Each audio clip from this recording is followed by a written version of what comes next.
Good left hand right on the chin. Pernell has landed that overhand left about 5 times now. Sets it up with the swift jab. Or has led with it a couple times.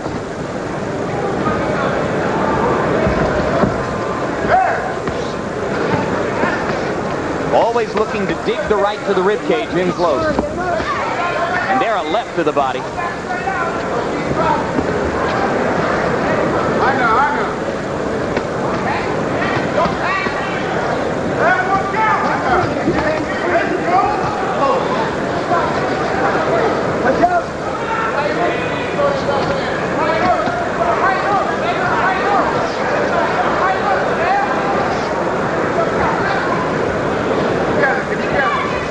Jones fighting almost exclusively out of the southpaw stance in this fight. Only for a few seconds as he turned around and fought from a conventional. Now he turns around and goes conventional and steps forward behind the left jab.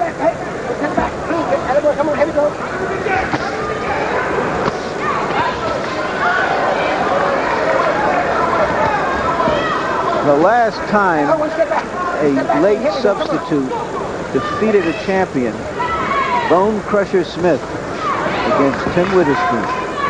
Thrown in with only about 3 or 4 days preparation, right? I don't recall. It might have been longer than that, Jim. I think it was somewhere between a week and 2 weeks. A week.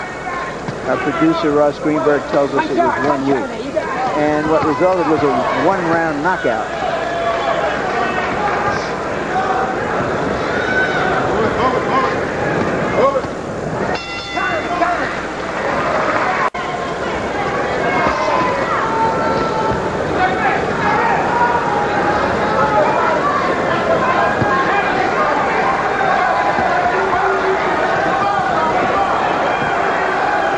Took a right and gave a couple of good lefts. Content to stand in close and trade punches with Jones.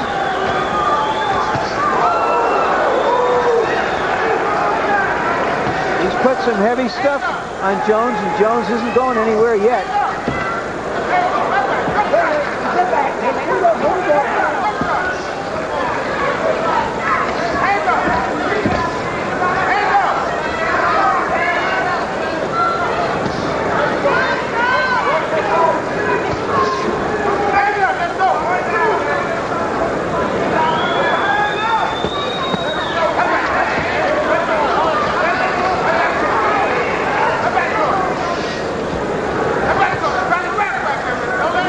The fact that Whitaker is willing to change is an expression of his confidence in himself. Remember earlier I said, Jim, that he sees everything and it looks like he could land it. I'm referring, of course, to the fact that we will bring you a preview show prior to Foreman Holyfield.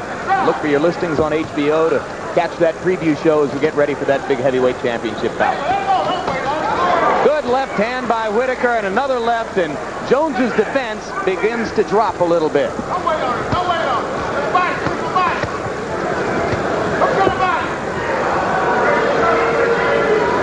The closest thing to a slugfest, I think, in Pernell Whitaker's professional career. Absolutely.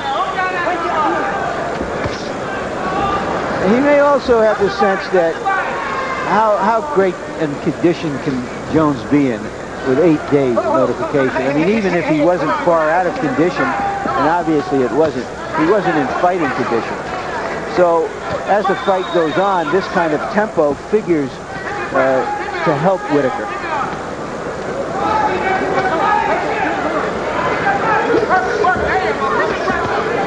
Wonder if he enjoyed reading the press clippings after his 1-round knockout of Nazario. Got a little more pleasure out of that maybe than having read about all of the 12-round decisions that preceded it. Well, he may find out something about himself here. It may be a good learning experience for future fights, particularly big fights, that he has to return to his style, or he may like this. He may feel that he can do this. Of course, you're and so effective a defensive fighter.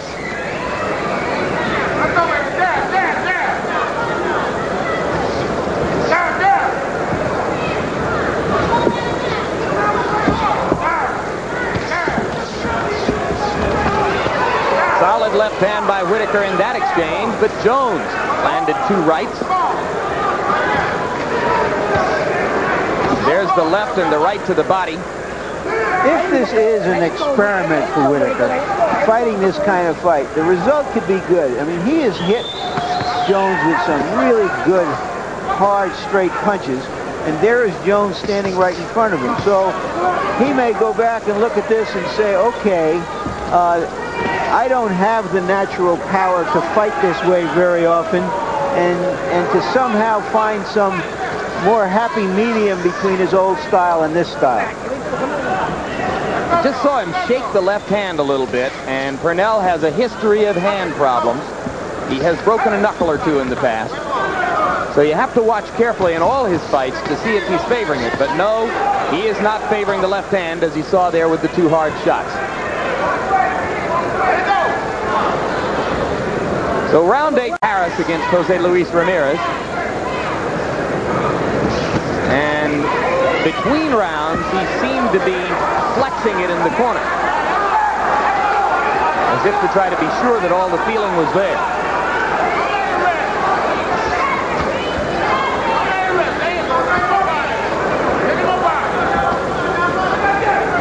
That was an old-fashioned punch in the nose, right on the nose.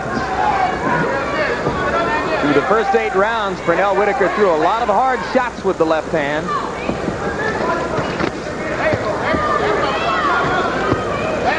Doesn't seem to be throwing it with the same result now. Yep, and he shakes it again as he goes back to the corner.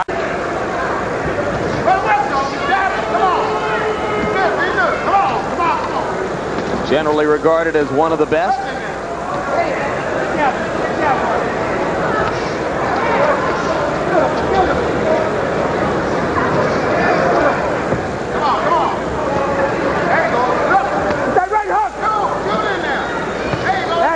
There's the right hook once again, and there again. But Anthony Jones continues to pound away in close. Returning fire from Pernell Whitaker. And while it's a different kind of bout, the parallel here to Barkley Nunn is that this is an increasingly dull fight. As big as this or bigger than that last February, Jim. Yeah, I remember that. We have seen some unusual things.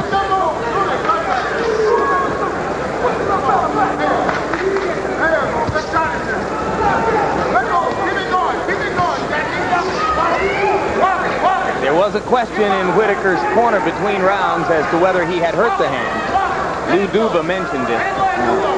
February has been the cruelest month for Mike Tyson, considered invincible, and Hector Camacho.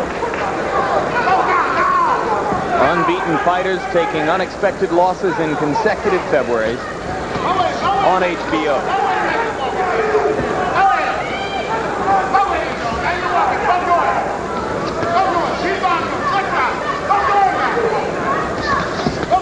Well, barring a monumental reversal of expectation by the Vegas judges here, Pernell Whitaker is going to have another defense of his lightweight championship in a unanimous decision over Anthony Jones in a bout which will not be remembered much, as it comes in the aftermath of the stunning upset of Hector Camacho by Greg Haugen.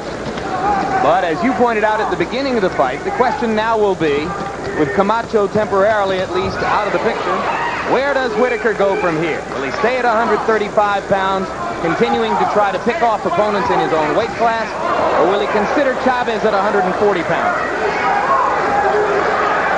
Obviously, the money will be in a Chavez fight.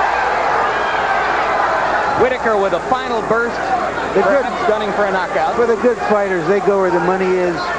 Hearns, Leonard moved up and down from welterweight to light heavyweight, and I don't think 140 pounds is any hard obstacle for this man. Is Whitaker ready for Chavez?